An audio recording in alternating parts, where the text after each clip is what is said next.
Good morning everyone. তো আজিৰ date হৈছে 5 জানুৱাৰী 2024. তো আজি আমি এটা নিফটি 50 আমি এটা ট্ৰেড লৈছিলোঁ য'ত আমাৰ ইয়াতে টাৰ্গেট হিট হ'লে।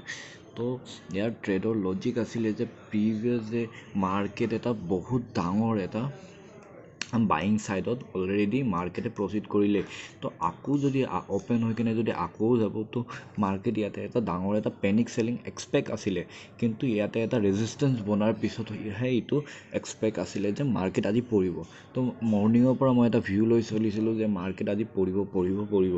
তো ইয়াতে মই টেলিগ্ৰামত টেলিগ্ৰামত ইয়াতে চাব পাৰে যদি ছাপৰ্ট ব্ৰেক হয় 10 টাইমছ হওক 10 তো ইয়াতে মই দিছিলোঁ যে যদি ছাপৰ্ট ব্ৰেক হয় এই ছাপৰ্ট ব্ৰেকটো যোনটো ব্ৰেক হয় তো ইয়াতে এটা পেনিক চেলিং এক্সপেক্ট হ'ব।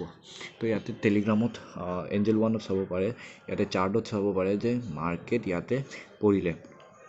মাৰ্কেট ইয়াতে যেনেকৈ ইয়াতে এটা পেনিক চেলিঙৰ এক্টিভিটি যোনটো দেখা পালোঁ, তো ইয়াতে আমি এটা ট্ৰেড বনালোঁ লগালগ। ইয়াতে দুটা কেণ্ডেলতে ক'ব পাৰি, দুটা কেণ্ডেলতে আমাৰ ইয়াতে টাৰ্গেটটো দি দিলে।